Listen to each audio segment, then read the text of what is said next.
Hello everyone, welcome to another interesting and informative session of the Analyst brought to you by Vajiram and Ravi. In today's session, we'll discuss 7 important articles as featured in the Hindu and Indian Express for your comprehensive understanding of the current affairs explained to you in the easiest language possible. The topics are as follows. From analysis section, which is very imperative for the upcoming mains examination in 2026. In the first topic, we'll try to analyze the issues which prevails in the Aadhaar Card and how it can be utilized to actually prevent illegal migration in our country. Then, in the second topic, we'll try to comprehensively cover the zoonotic diseases, the issue of immunization, and how to achieve the idea of universal health coverage.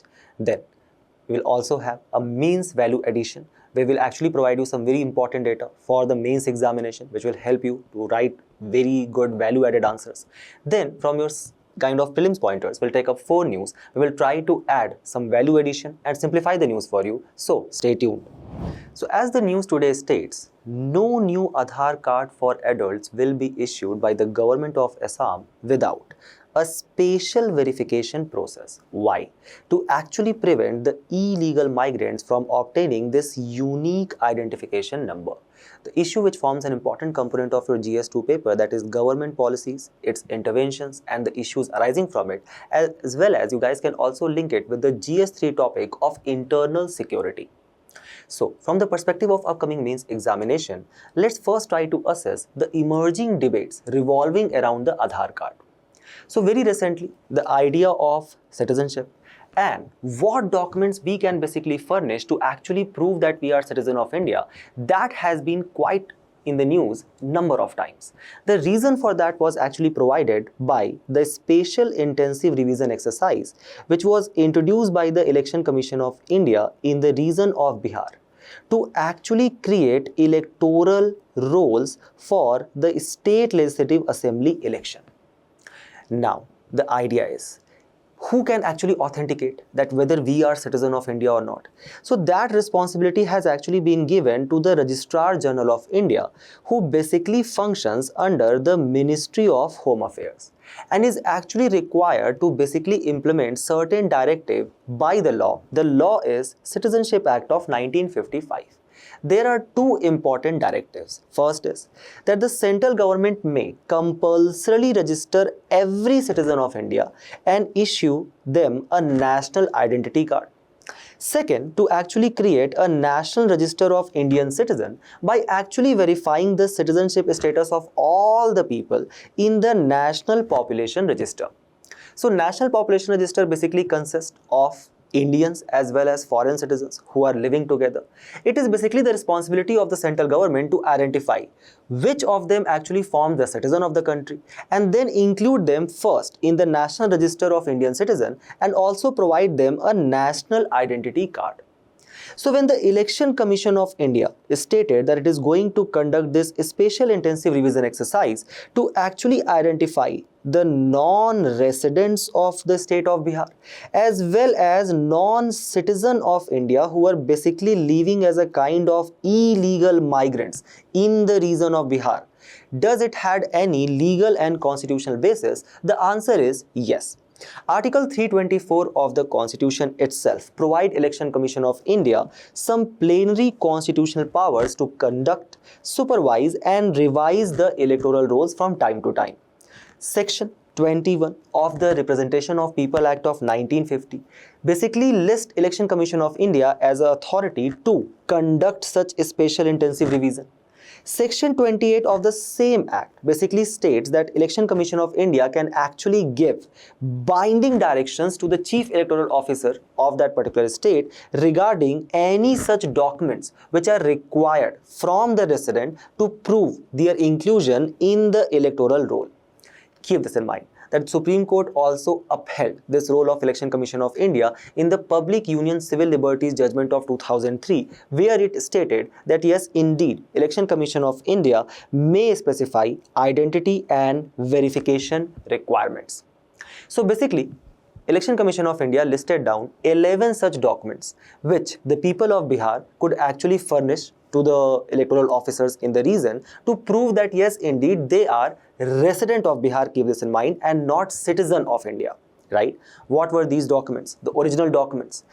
It was basically any identity card issued by any government authority prior to the date of 1st of July 1987, or if you have any permanent residence certificate or forest right certificate, or you contain caste or land or house allotment certificate, or if you have birth certificate, passport of our country, or educational certificate, as well as if there is any family register which has been prepared by the state and your family's name appear in that, or if you have a pension payment order by any central or state institution. Keep this in mind that in the list of these 11 original documents, the Aadhaar card was not included. Thus, this case was basically taken to the Supreme Court, and Supreme Court basically stated that yes, indeed, Aadhaar is also part of the statute and thus can be used by the voters to prove their residentship of Bihar and thus their inclusion in the electoral rolls. Why? Because Section 23 Clause 4 of the Representation of People Act 1950 basically permits the Election Commission of India officials to use Aadhaar to authenticate entries in the electoral roll. Now, a question shall be coming in your mind, whether we can use Aadhaar card to actually prove that we are citizen of India. The firm stand taken in this direction by the Ministry of Home Affairs is nahi. Why? Why we cannot use Aadhaar card to prove our citizenship? Let's try to assess that by understanding what actually is Aadhaar card. So the official and legal definition provided to us by the Unique Identification Authority of India, keep this in mind, which is basically a statutory body created under the provision of Aadhaar Act of 2016 and functions under which ministry, keep this in mind, Ministry of Electronics and IT and not under Ministry of Home Affairs. According to that, this 12-digit Aadhaar card number, which is basically given to any individual, is a unique identification number which basically serves two important purposes. First, it basically acts as a proof of your individual identity, and second, it acts as a proof of address of the resident. But does it act as a proof of your citizenship? The answer is no. Why? The answer lies in this question, that is, who all can register for Aadhaar card in our country. Keep this in mind that as per Unique Identification Authority of India, under the provisions of Aadhaar Act of 2016, any individual who is residing in our country, thus he can come from any nationality whatsoever. So he can basically hail from any random country, irrespective of their age or gender, can actually register for Aadhaar card if that person is basically residing in India and having any local residence proof, and he is residing in our country for a period of more than 182 days or approximately 6 months.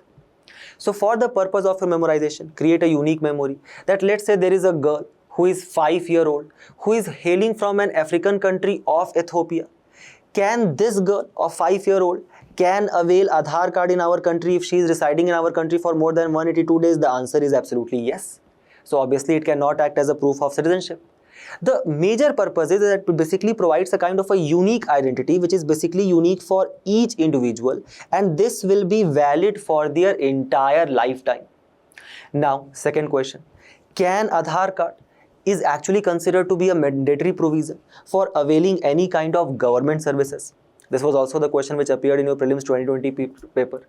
The answer is yes. Section 7 of Aadhaar Act 2016 specifically mandates the requirement of Aadhaar for the benefit and the subsidies of the scheme if such a scheme is basically funded out of Consolidated Fund of India or Consolidated Fund of State. For example, just look at the heading here. How mandatory Aadhaar card authentication has led to the exclusion of marginalized people from the public distribution system. Public distribution system, which basically implement the National Food Security Act 2013. The National Food Security Act of 2013, which basically aims to provide subsidized ration to more than 80 crore people in our country. Keep this in mind. So, now this particular scheme, public distribution system scheme, being implemented under the provisions of National Food Security Act of 2013, is actually being funded out of Consolidated Fund of India. So is Aadhaar card mandatory for such people to avail such subsidized ration? The answer is absolutely yes. Also, Aadhaar card is required for filing your income tax returns, or for example to link it with your permanent account number for further financial inclusion in our country. Now let's ponder upon another interesting question. Can Aadhaar card be considered as a proof of date of birth or not? And thus it can be actually utilized to determine your age. Now here the things gets very interesting. Why? Because there lies discrepancy in the interpretation of Aadhaar card, whether it act as a kind of a proof of date of birth or not, between the government agencies itself. So if you go to EPFO and you show your Aadhaar card and you say this is my date of birth and this is my age, they will basically not recognize it, because EPFO states that when originally the Aadhaar cards were being issued, there was no such cross verification which was done with your class 10th or 12th mark sheet. Right? So you can basically take, let's say, pension benefit for a longer period of time by misquoting your age, right? Like how many people actually do in UPSC preparation.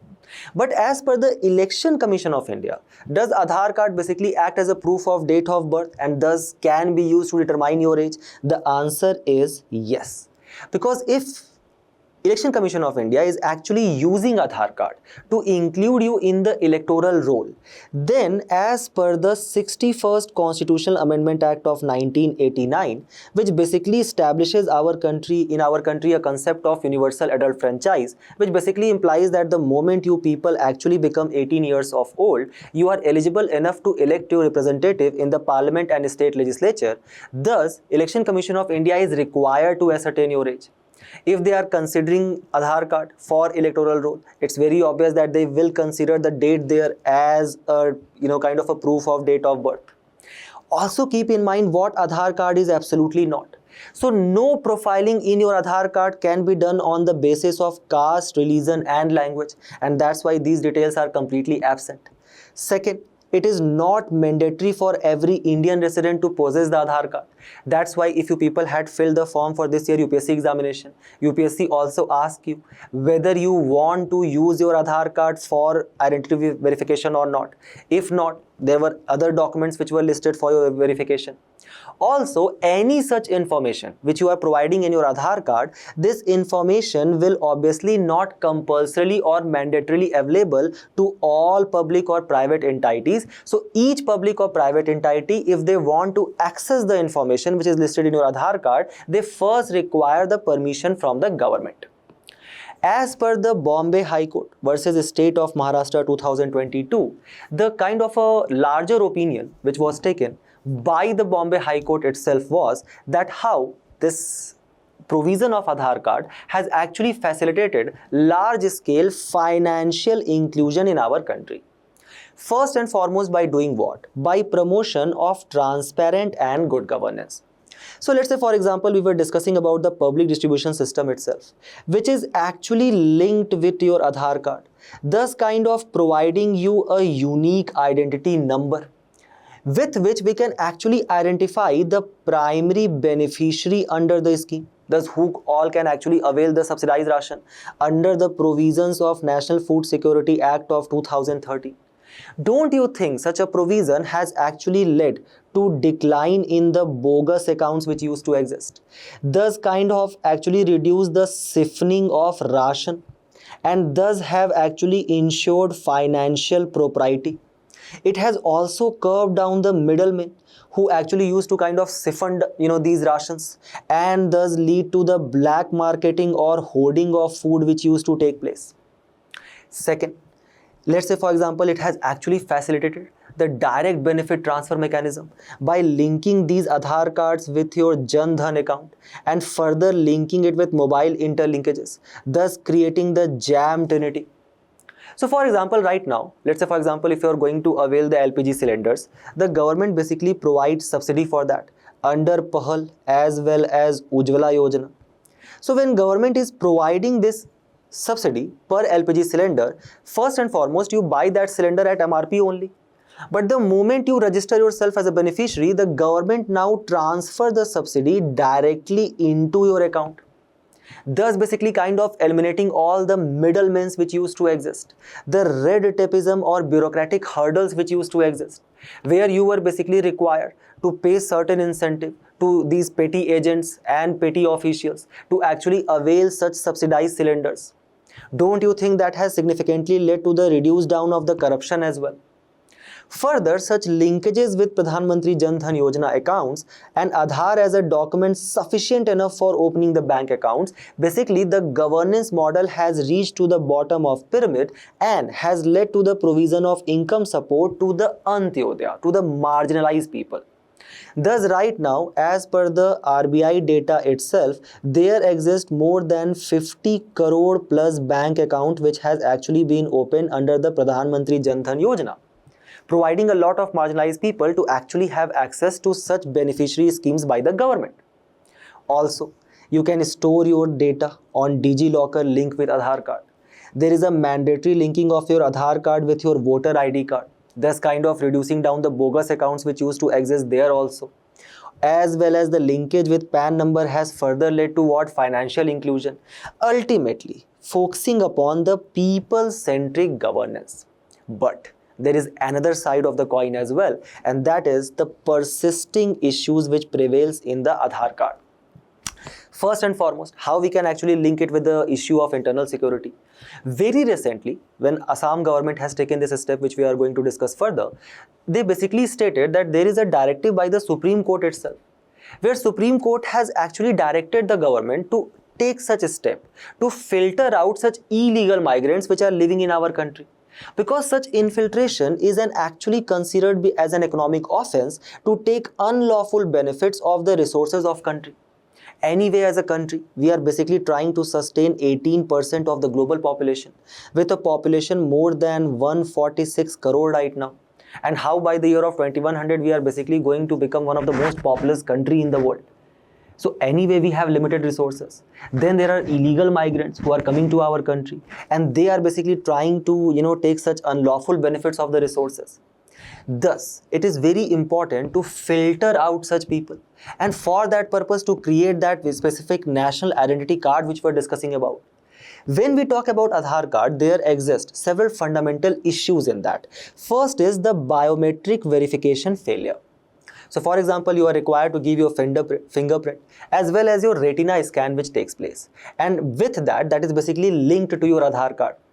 Now let's imagine that there exists an MG Narega worker who is basically a worker who is working in the informal sector, right? Who is basically kind of working for hours in the extreme temperature which is taking place right now, and not sitting comfortably, right, in an air conditioned atmosphere like this.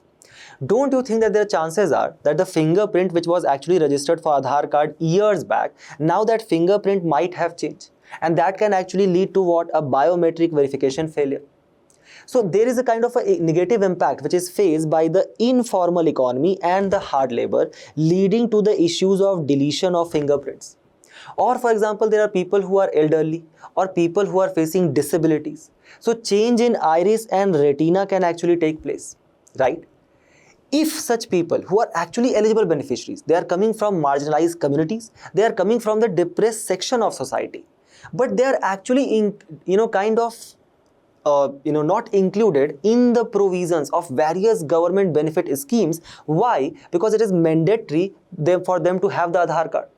So yes, let's say for example, you as an officer is actually implementing the provisions of this law.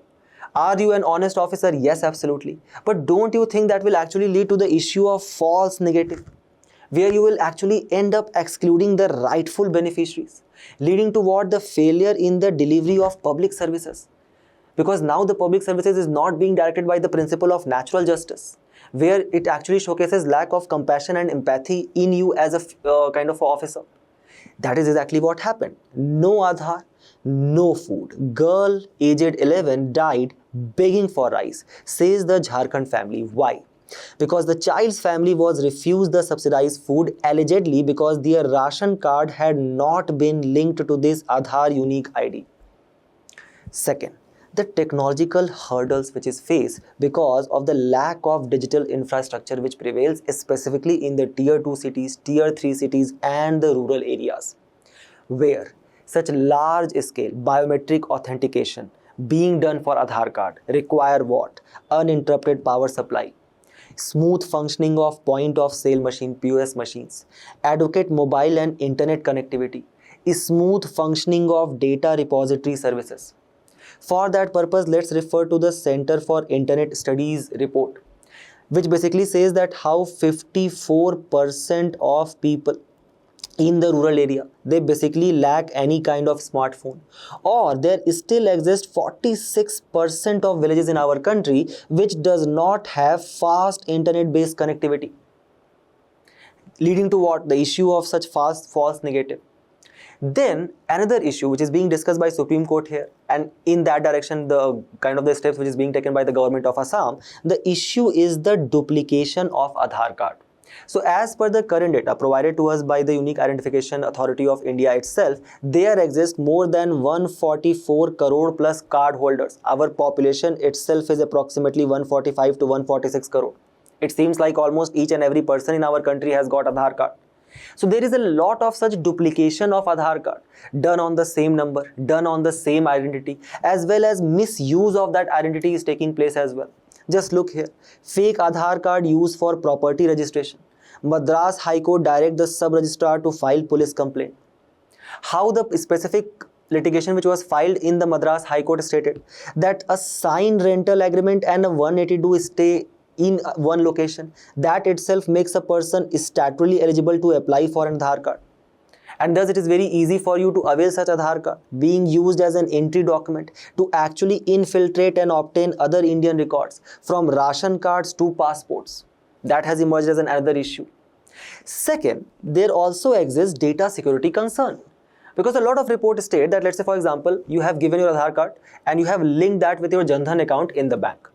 Now these bank officials and the bank agents who are working there, they are also required to kind of fulfill certain targets. So basically a target achieved based incentives they get, or that basically decides their promotion. So what they start doing, these banking correspondents, they are actually using such Aadhaar enabled payment services to operate without any accountability framework, where a lot of cases has actually been registered for illegal money withdrawal. Or for example, let's say you are living in your village, you went to open your Jan Dhan account, they ask your Aadhaar card data, you gave that. Now let's say you get a call from this banking correspondent. That person said, you know what, you are getting money under Pradhan Mantri Kisan Samman Nidhi, or you are getting the LPG cylinder subsidy under Ujjwala Yojana. You are like, yes, what do you require? The person says, I just require this particular code which has been sent to your mobile. The kind of the financial illiteracy which prevails in our country, this very innocent village man ends up giving that OTP to that banking correspondent. After 4, 5, 6 months, when that person visits the bank is now telling that person to basically pay the kind of insurance premium for some insurance scheme which he has registered, which he has never heard of. Don't you think that leads to the violation of right to consent as well? Then there exists the violation of right to privacy itself. Why? Because of the large scale data leaks from government server. Don't you think all of this data which is being fed on these various repository systems, they are very much easily prone to cyber attacks? Leaking what? Leaking your some very important personal information, your age, your residence, thus breaching what? Your right to privacy, which has been upheld as a fundamental right by the Supreme Court in K.S. Puttaswamy case under the provisions of Article 21 of the Constitution. Look at the heading, how the personal data of 815 million Indians got breached, including Aadhaar numbers and passport details, and that was sold on the dark web. Your UIDI in fact refutes the WikiLeaks report of Aadhaar data snoop which has taken place, saying that no, our system is very secure.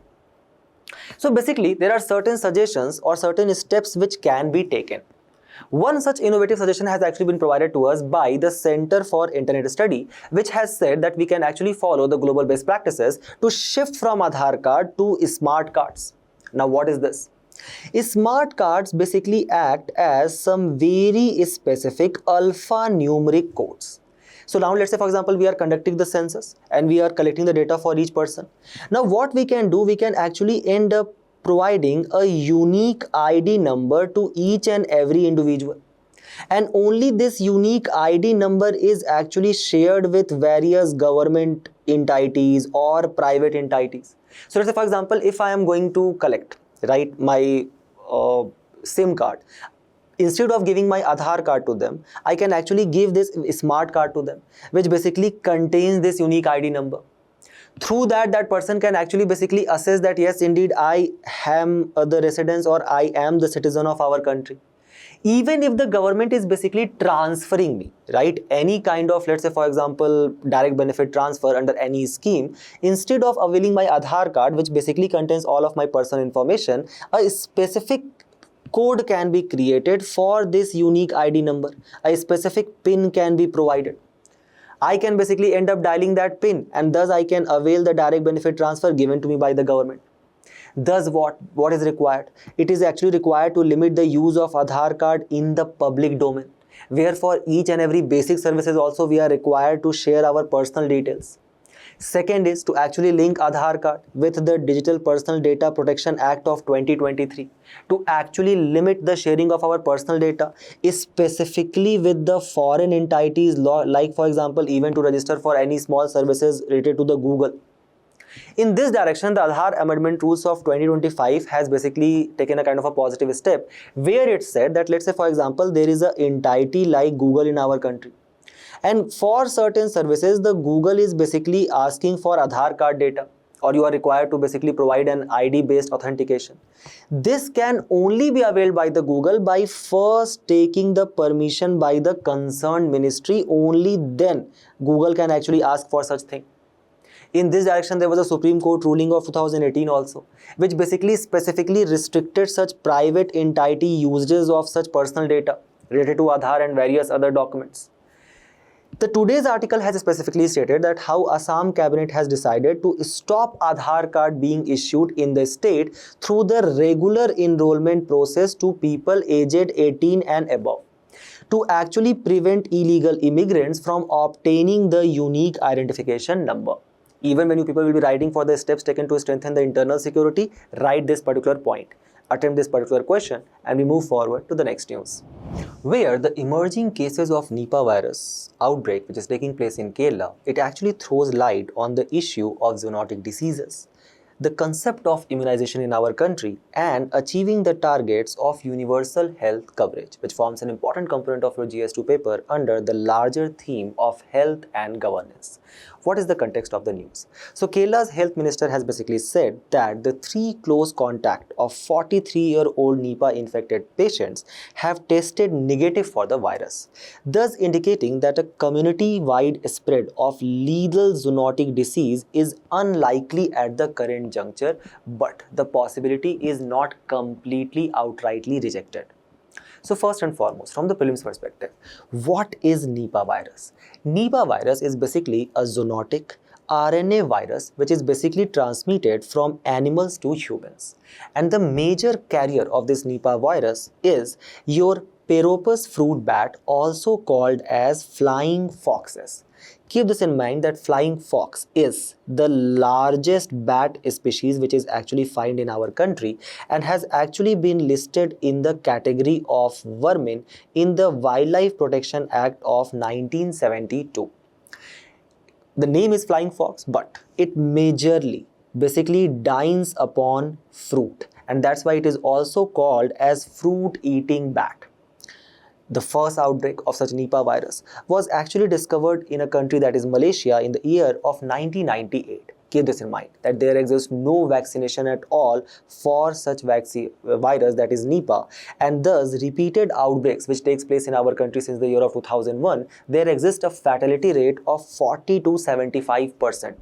Which basically implies that, let's say for example, if there are 10 people who have got infected with Nipah virus, 4 to 7 of them ends up dying. So the question which shall be coming in your mind shall be, what are these zoonotic diseases? If a question comes on that, writes the World Health Organization's official definition, which states that such zoonotic diseases or zoonoses are basically infectious diseases that are naturally transmissible or transferred from vertebrate animals and humans. So for example, in this case, we were discussing about the flying fox, right? This flying fox bat basically eats the fruits, right? Survives on the nectar of the fruits. So basically it ends up contaminating the fruits or contamination of palm tree sap which takes place. Let's say for example, such a fruit which was bitten by this bat actually falls down. You go there as Adam and you end up eating it. The moment you eat it, the consumption of contaminated fruits takes place, and thus the Nipah virus is basically transferred to you, or because of the consumption of contaminated sap. Now, considering it's a kind of a disease which is transferable from human to human, a large scale transmission of disease can take place. Similarly, such a fruit which was actually kind of fell on the ground can be eaten by other animal, and even if you are eating that animal, such a virus can be transferred to you, and this concept is called as the concept of One Health, a emerging concept on which both World Health Organization as well as Indian Council of Medical Research is actually focusing upon. The trigger points for such zoonotic diseases can be bacteria, viruses, parasites, fungi, or any other pathogens. The major transmission routes are generally the direct contact with infected animal, or food, water, or environmental contamination which takes place. Even it can be transferred through vectors such as, for example, mosquitoes or ticks. Some very prominent examples are rabies, COVID-19, which is kind of suspected to be origin from the seafood market of China. The Nipah virus which we are discussing, the major carrier of that is flying fox, or avian influenza or brucellosis. So, first and foremost, let's try to assess that what are the major causes for increase in such zoonotic diseases which are taking place in our country. The first and foremost is the deforestation and the land use change, which has led to a large scale spillover risk. First and foremost, why such deforestation and large scale land use changes is taking place across you? Don't you think that in earlier time periods, normally we used to see a kind of a large scale presence of trees around us, but suddenly we have started seeing the disappearance of those trees altogether, leading to something also called as, something which people might be witnessing, called as urban heat island effect, because of the rapid urbanization and the unchecked population growth on which we have embarked upon since ages. So to actually sustain this increasing population, to provide them jobs by doing industrialization, and then to actually provide them a good standard of living, the large scale urbanization which is taking place, these large societies which are emerging, don't you think that is actually leading to a large scale deforestation as well? Now try to understand this. What is this spillover risk? So basically, such fragmentation of natural habitat which takes place, it actually ends up bringing such virus reservoir species, VR species, or pathogen carrying species termed as PC species into direct contact or vicinity with the humans. So in a healthy ecosystem, in a natural ecosystem, what takes place, that there exists a large variety of species between such pathogen carrying species and the humans, which actually act as a kind of a buffer for the transmission of such virus. This is something which you people can write down in your notes, something which is called as dilution effect. However, let's say, for example, because of the fragmentation of the habitat which has taken place, and thus such large scale degradation of such variety of species, basically these pathogen carrying species or virus reservoir species are basically brought into the direct contact with the human, and this is something which is called as edge effect, thus making this human population much more prone to the spread of such virus or spillover risk. Second, so let's say, for example, this is exactly what happened in the case of flying fox as well. Flying fox was naturally found as the largest bat species of our country, majorly in the region of Western Ghat. But because there has taken place such a large scale expansion of human settlement, that we have basically started encroaching the land of Western Ghat as well. So now the bats which are naturally present there, they are basically eating, let's say, for example, some fruits or surviving on them. And now these fruits are also being consumed by the humans, thus the transmission taking place. Second, the climate change. That basically is altering the habitat of such vectors, expanding the disease zone. So let's say hypothetically imagine, not a true fact, but hypothetically imagine that let's say there are these flying foxes. Let's say that they were basically the bats which were habitual or accustomed to live in a temperate region. Now because of the climate change, there is a large scale global warming which is taking place. So now these new species, these flora and fauna species, they are also actually adapting themselves to this new area of habitat. Thus, don't you think that these flying foxes, which earlier could have limited to the temperate zone, they can now very easily live in the tropical country like India also, and thus they can spread this Nipah virus here. Further, the industrial farming, the intensive livestock production facilitates what? Viral recombination. So again, with the increasing population, you do need more number of land for agriculture. You need more number of, let's say for example, fruits. The meat consumption is significantly going to increase, and thus our contact with such vector species is also going to increase for sure. And that leads to what? The wildlife trade, wet markets, and wild meat consumption, which exposes the humans to such novel pathogen. Very great example of that is the Hunan province of China, where there exists the seafood market, which is actually alleged to be the source of origin for the COVID-19 virus and the pandemic, which actually ended up stalling the world economy altogether. Second, what is happening that, let's say for example, there were certain people in the region of Kerala who were infected by the Nipah virus. But then there were, let's say for example, there is a hypothetical country of Romania and a small village of Cluj there, right, where people were basically living very peacefully. They were not impacted or infected by this Nipah virus at all because the center of origin was Kerala.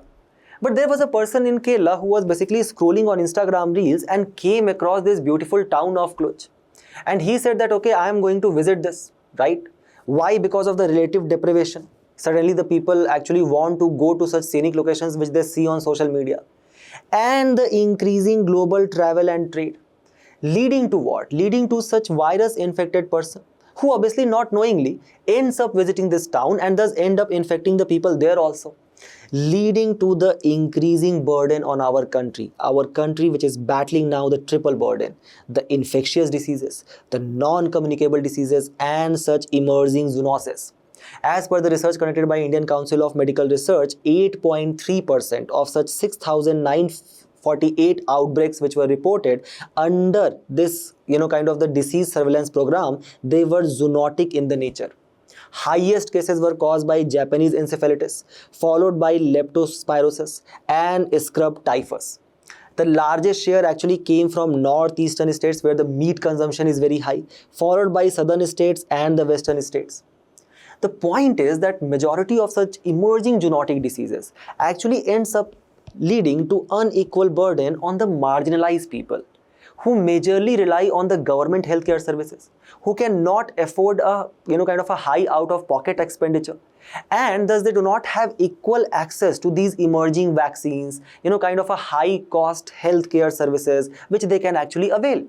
So even if the number of zoonotic diseases will increase, it will actually end up significantly impacting such marginalized people who again have very lack of resources.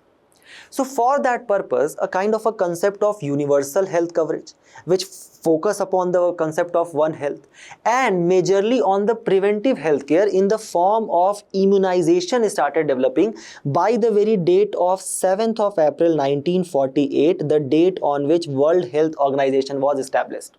From your prelims perspective, this particular date is also celebrated as World Health Day. And World Health Organization is one of the specialized agencies of United Nations headquartered where at Geneva, Switzerland. And this concept was that let's start creating vaccines, enough vaccines to provide immunization to actually prevent such emerging diseases, zoonotic diseases. And for that purpose, let's focus upon the preventive healthcare instead of curative healthcare. The same idea which was actually formalized through the World Health Organization's Alma Ata Declaration of 1978, which focused upon the concept of health for all and majorly provided for two suggestions. One, to create such vaccination, large-scale vaccination for emerging diseases, as well as to strengthen the primary healthcare center and the grassroots level workers who can actually provide this immunization at the large scale. For example, the Anganwadi workers in our country. The same target was also set under the Sustainable Development Goals to be achieved by 2030, where the specific target of 3.8 basically deals with provision of such essential health services for all, which shall be achieved by 2030. Further formalized under the Global Action Plan for Healthy Lives and Well-being for All. Now, what World Health Organization has done, it basically implements an expanded program on immunization, where it basically states, if you go on the official website of them, that how they have significantly increased the coverage for diphtheria, pertussis and tetanus. The coverage has increased from being just a meager 5%, where they were providing vaccination for such infectious and emerging diseases only to 5% of people in the year of 1974. Now World Health Organization says that we are providing immunization coverage to 85% people. We have eradicated smallpox altogether. 99% of polio eradication has been achieved. Now it is endemic only in 2 countries. One is Pakistan, one is Afghanistan.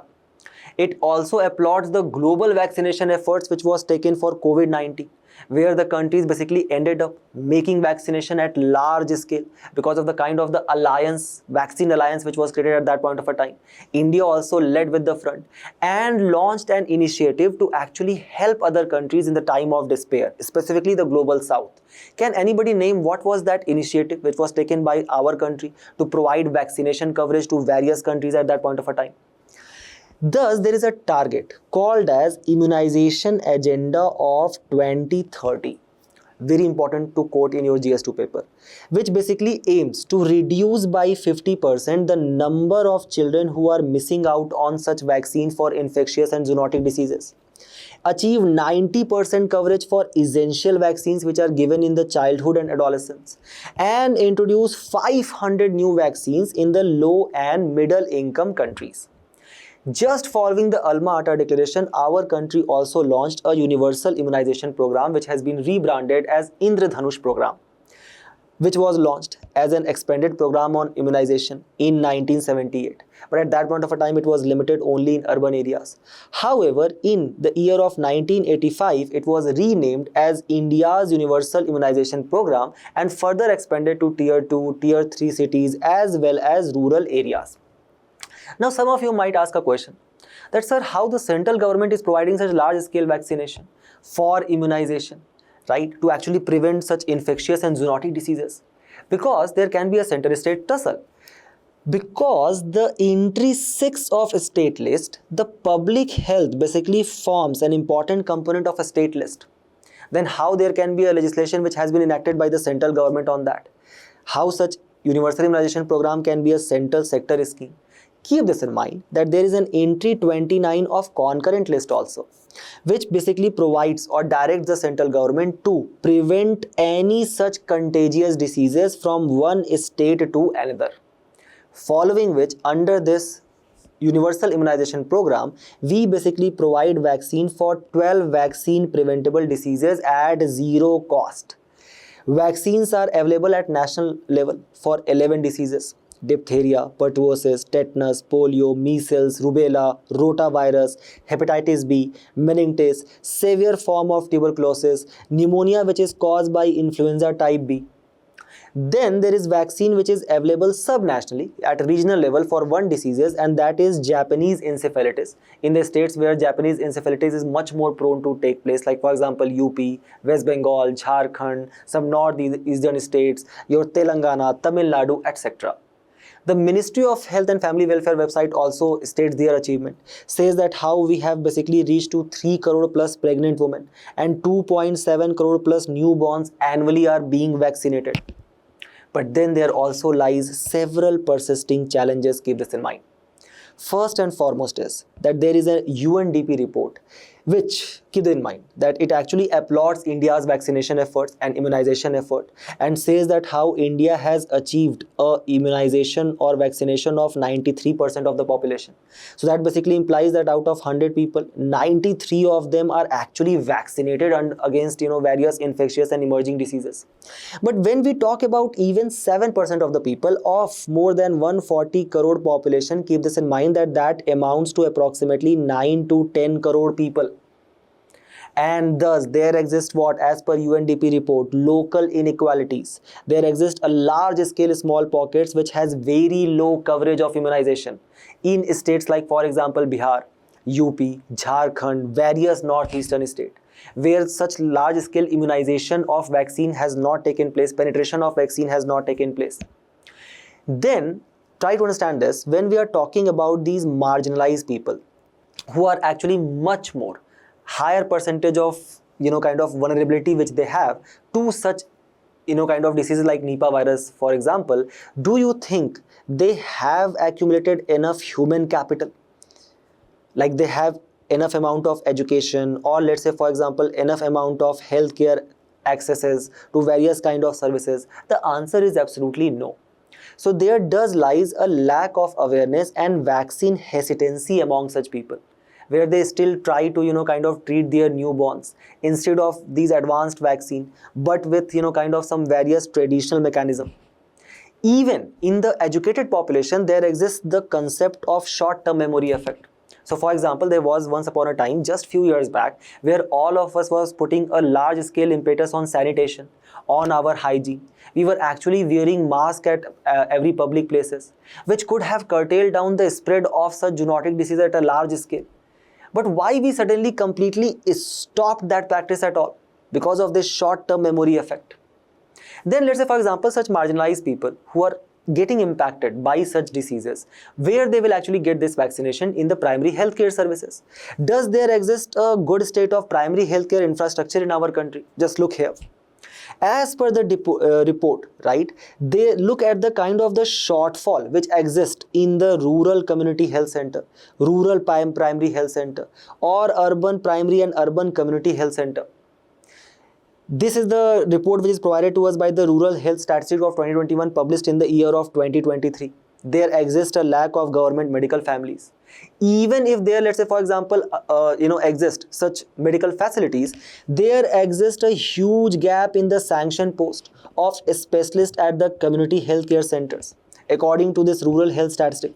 Just look at the large scale vacancy of surgeons, obstetrics, physicians, pediatricians, etc.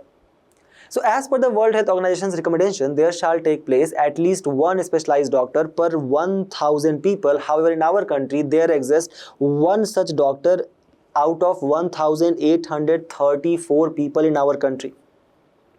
Considering that the healthcare structure does not, kind of reap such a large scale capital benefit, there also exists the issue of low private share investment in the healthcare, leading to ultimately what? The low capacity building at the grassroots level.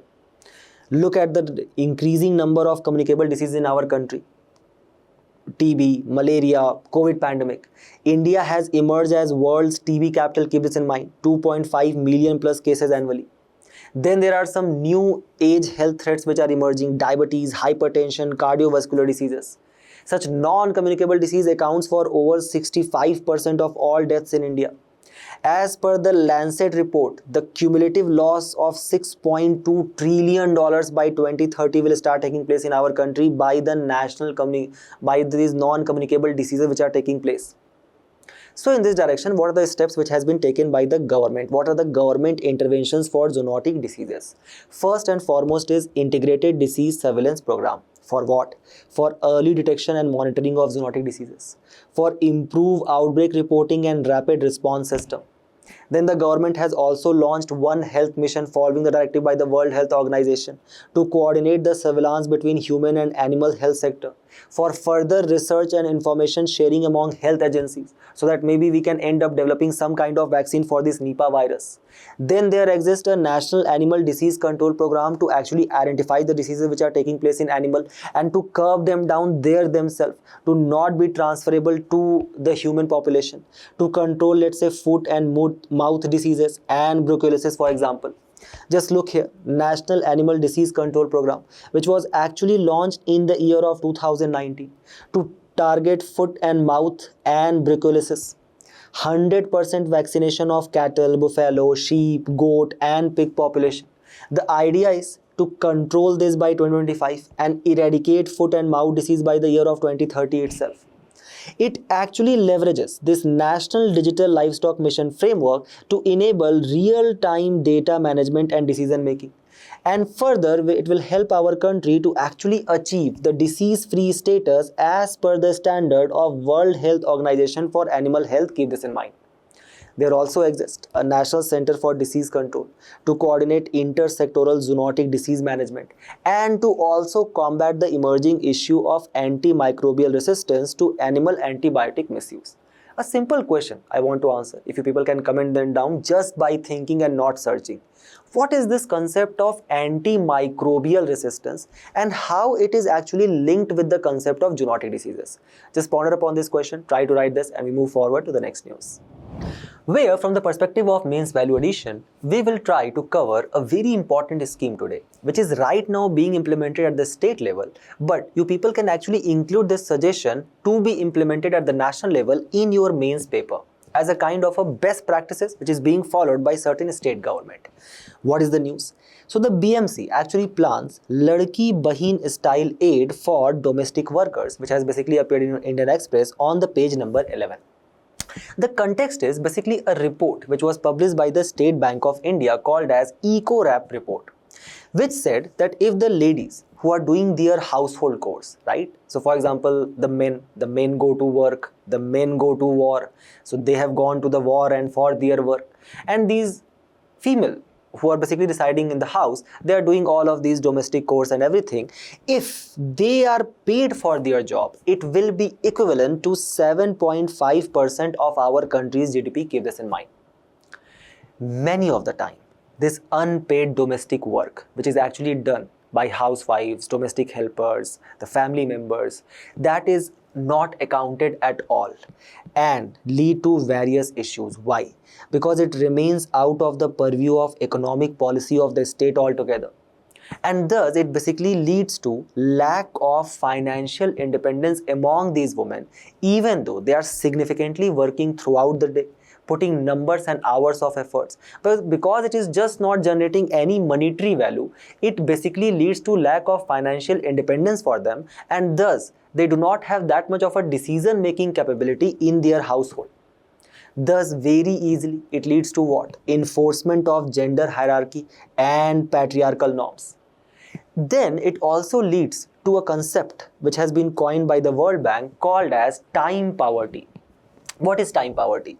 So very recently there was a podcast, right, which was conducted by the Abhijit Banerjee, who is a Nobel laureate in the field of economics. So he basically stated that how the new industry 4.0, which is going to function on the concept of artificial intelligence. Let's say for example, there is a job of accounting. It's very obvious that this particular, let's say, ChatGPT is going to be much more proficient in the concept of accounting than the person or than a human who has learned it for years. So basically the future of industry is going to be driven by those people who have become well accustomed with these emerging technologies. Now let's say for example, there is a man and a woman, both of them, a brother and sister, who are residing in the same house. The brother is not required to do household chores because obviously he is a man, right? So he can basically order his sister to go and bring water from the kitchen. Or let's say for example, the sister is actually required to do all the household chores, clean the house, make the food for the brother and everyone else. Don't you think that if both of them were basically learning artificial intelligence to become proficient in the field of accounting, the brother is going to have an edge over the female?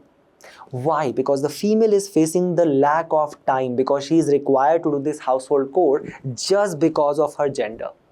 This is also reflected in the Global Gender Gap Report of 2025, where India has ranked abysmally low at 131 out of 148 countries with a gender parity score of 64%. And when it comes to the specific domain of economic participation and opportunity, we have achieved only 40% gender parity. Keep this in mind.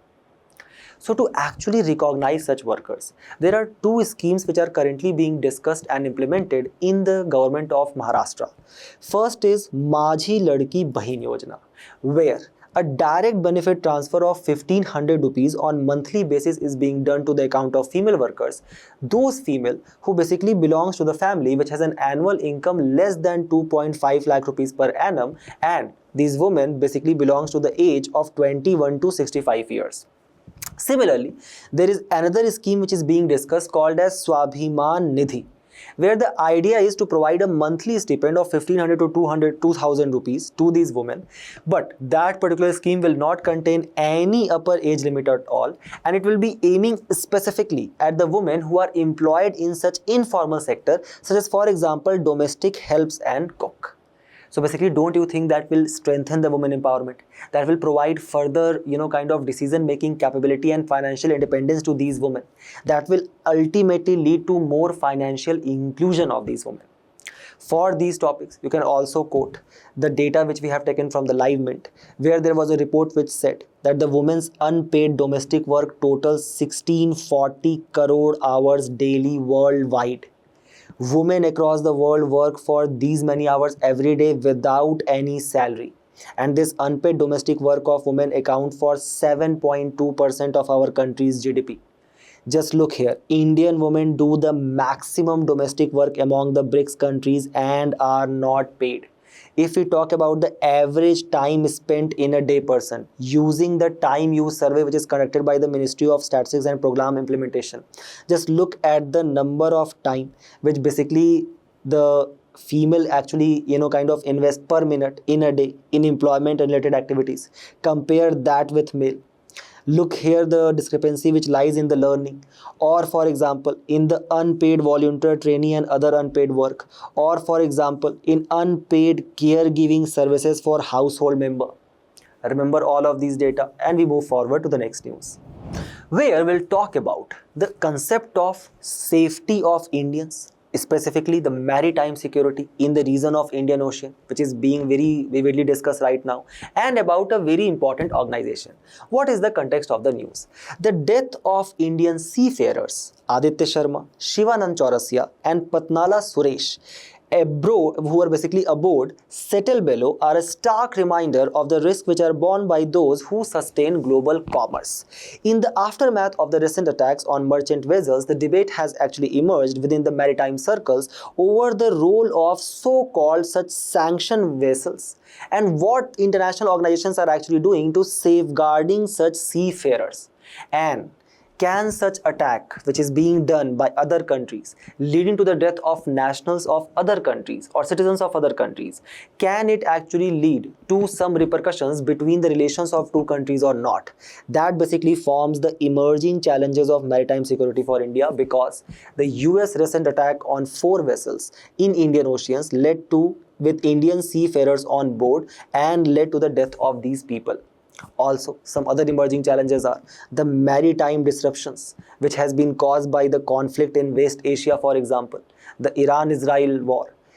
To actually, kind of as a recourse, Iran ended up blocking the Strait of Hormuz. You guys can very easily recall the impact of blockade of Strait of Hormuz on Indian economy. Can you guys list down in the comment section 3 important economic impacts of the blockade of Strait of Hormuz which has taken place on the economy of our country from the perspective of mains examination? All of these issues are going to be part of the discussion which is going to take place on the 28th meeting of the Committee of Senior Officials of Indian Ocean Rim Association. Right? India is the current chair, and USA, who is also going to be part of this particular association. Why? Because it is a dialogue partner. Keep this in mind that the today's news itself states that Indian Ocean Rim Association Charter explicitly bars the member from raising the issues that do not concern regional cooperation. Very important term for your prelims examination. So in this context, what is Indian Ocean Rim Association? It is an international organization consisting of 23 states which border the Indian Ocean, like for example Australia, Bangladesh, Comoros, France, India, Indonesia, Iran, Kenya, Madagascar, Malaysia, Maldives, Mauritius, Mozambique. Then there is your Oman as well, Seychelles, Singapore, Somalia, South Africa, Sri Lanka is there, Tanzania, Thailand, UAE and Yemen. Keep very selectively to your mind. First and foremost, does for example Pakistan forms the part of Indian Ocean? The answer is yes. Does Pakistan forms the part of your Indian Ocean Rim Association? The answer is no. Does China forms the part of IORA? No. It's basically a dialogue partner, and so is USA. Keep these two specific things in your mind. So as a dialogue partner, can they discuss the issues? Like for these as example, yes. But do they have voting rights? Absolutely not. So basically the organization is tripartite in the nature. It tries to bring the representatives from the government, representatives from the business to sign some trade deals, as well as academia to basically facilitate various kind of learning programs. It was basically launched first as an Indian Ocean Rim initiative in Mauritius in 1995 and was ultimately formalized through a treaty in the year of 1997, where its coordinating secretariat is at Ebene in the country of Mauritius. And remember, the meeting is going to take place of the committee of senior officials. How UPSC can kind of lays a trap in front of you. It can say that the committee of senior officials is the highest decision making body. The answer is no. The committee of senior officials is not the highest decision making body, rather it is the council of foreign minister. So when Indian Ocean Rim Association meeting will take place and our external affairs minister will go, Mr. Jaishankar will go, then he will be considered as the highest decision making authority. Keep this in mind. IORA basically also has 6 priority areas which they have identified: maritime security, trade and investment facilitation, fisheries management, disaster risk reduction, academic and scientific cooperation, and tourism promotion and cultural exchanges. Why this association is so important? Because this region of Indian Ocean as a kind of a transit route in the entire Indo-Pacific has actually emerged as a bone of competition and contestation. Just look at the Chinese-built ports and refueling stations at Chittagong, at Sitwe. So as a counter, we have basically launched our Kaladan multimodal transit route in the region of Myanmar as well. Or for example, just look here, the Chinese-built ports and refueling stations at Gwadar in Pakistan. So for that purpose, we were basically kind of en route to launch a counter in the form of Chabahar in Iran, or for example Hambantota in Sri Lanka. We have also got our listening stations at Seychelles, Madagascar, Reunion Island, right here. So keep all of these things in your mind, right? These facts in your mind, and we move forward to the next news, where we'll try to cover a very interesting aspect of your energy security. What is the context of the news? So supporting the rollout of a kind of a market coupling mechanism in India that seeks to discover uniform electricity prices across the power exchanges which exist in our country. There are 3. The Grid Controller of India Limited has basically called for establishment of a steering committee comprising key stakeholders to act as market coupling operator. What is this concept of market coupling? What body will act as a market coupling operator? We'll try to understand all of that, but first let's try to assess some facts about Grid Controller of India Limited, which is a wholly owned Government of India enterprise and functions under the Ministry of Power, where it has been listed as a Mini Ratna category 1. What kind of attributes are required for a particular PSU to be listed in the category of Mini Ratna? First, it shall be a profitable company for last 3 consecutive years, 24, 25 and 26. And in any of these 3 years, their pre-tax profit, right, the profit which they incurred before it was basically some tax deduction was done.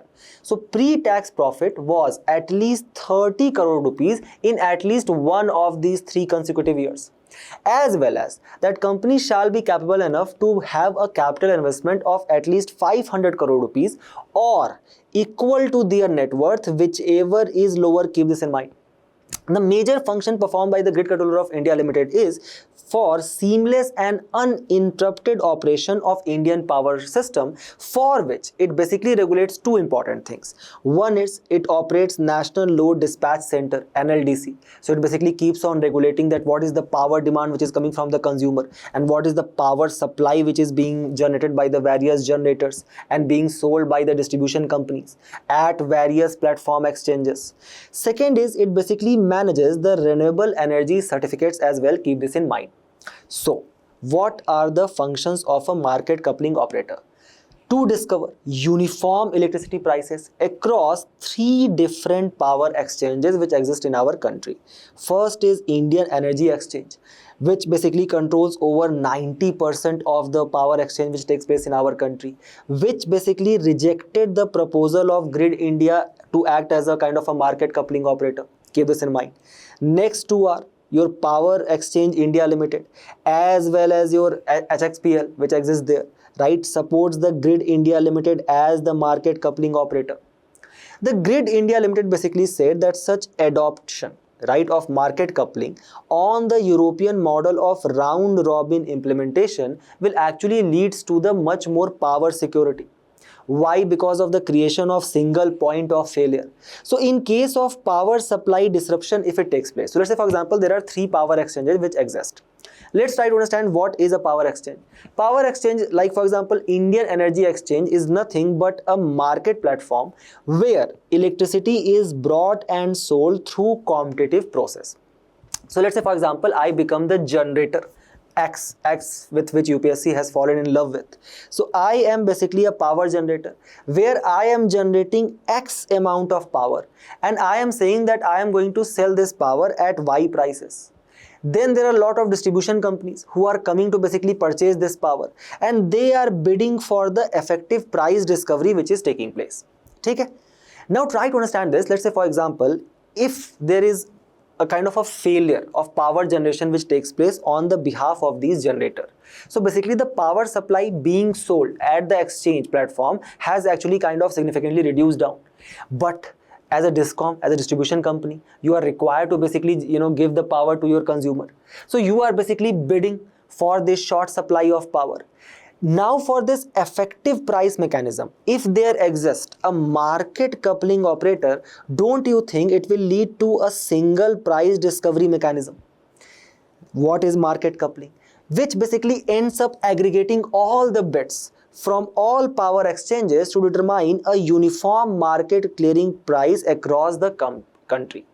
This concept was introduced in our country with Center for Electricity and Regulatory Commission Power Market Regulation of 2021 to actually improve price discovery, reduce the price disparities which actually prevails across the market, and thus enhance overall power supply stability, for which we are basically going to implement this European model of round robin implementation, basically bringing all the kind of bidding at a single platform for effective price discovery and leading to the uniformity in the power prices across the country, thus providing stability to the sector. Keep these provisions in your mind, keep this market coupling operator concept in your mind, and we move forward to the next news, where we'll quickly try to cover what constitutes Press Club of India, and we'll also try to assess the freedom of press which prevails in our country. The context of the news is provided, right, by the Press Club of India, which basically welcomed the Delhi High Court order quashing the FIR and the subsequent ED case against the news portal, that is NewsClick, and its founding editor, where it stated that how such cases were a gross abuse of the process of law and is hereby quashed, stating that the court order rightly put an end to one of the most perverse example of vindictiveness against the press freedom. First and foremost, what is this Press Club of India? It was basically founded in the year of 1957 by a veteran journalist at that point of a time, Durga Das. He was basically inspired by the London Press Club model. Remember that this Press Club of India is an independent association of journalists governed by their own management committee and their own constitution, where they aim to uphold the fundamental right of Article 19 Clause 1 subsection A, which basically aims to provide freedom of speech and expression to the people. Freedom of press is also an integral part of it, keep this in mind. It is not a government autonomous body, so do not get confused between the Press Club of India and Press Council of India, which indeed is a statutory autonomous body created under the Act of 1978. So when we are talking about the press freedom in our country, we can refer to the World Press Freedom Index, which is basically released by the Reporters Without Borders, which is a Paris-based international NGO working for press freedom and journalist safety. Remember that this particular report, index, World Press Freedom Index, has been released every year since 2002 and covers almost 180 countries, where our ranking in 2025 was 151. Where we have actually, if you see, significantly improved from our ranking, which was 159 in 2024. Keep this in mind. The top 3 countries are Norway, Estonia, and Netherlands, and the bottom 3 countries are China, North Korea, and Eritrea. Why these Nordic countries have ranked at the top? Because of the strong constitutional protection of press freedom, which exists in our country also. Independent public broadcasters. Low political interference in media, which does not exist in our country. High journalist safety, which is also debatable in our country, and strong transparency and access to information laws which also exist in our country in the form of Right to Information Act of 2005. Why India is ranked relatively low? Because of the violence and intimidation against the journalist, concentration of media ownership, use of defamation, sedition and national security laws, a case which is currently ongoing if you people can recall, and the legal harassment of various independent media outlets. Keep these things in your mind, very dear to you, and we move forward to the last news of the day, where we'll try to learn what is ballistic missile, how our government is basically trying to strengthen this particular infrastructure, and remember to keep this information very dear to you from the perspective of internal security for mains also. So, in a significant development earlier this week, the DRDO successfully tested a multi-layered ballistic missile defense capability. This system can actually end up engaging the targets including intercontinental ballistic missile. And with this advancement, our country has joined an elite group of nations that possesses the ability to defend against even intercontinental ballistic missile. So what is the difference between ballistic and the cruise missiles which we often keep on hearing about? The cruise missiles are basically powered by jet engine, where they fly at relatively low altitude, and they basically use the combination of global positioning system and inertial guidance. They are actually harder to detect but easier to intercept, like for example the BrahMos missile. Now, what is ballistic missile?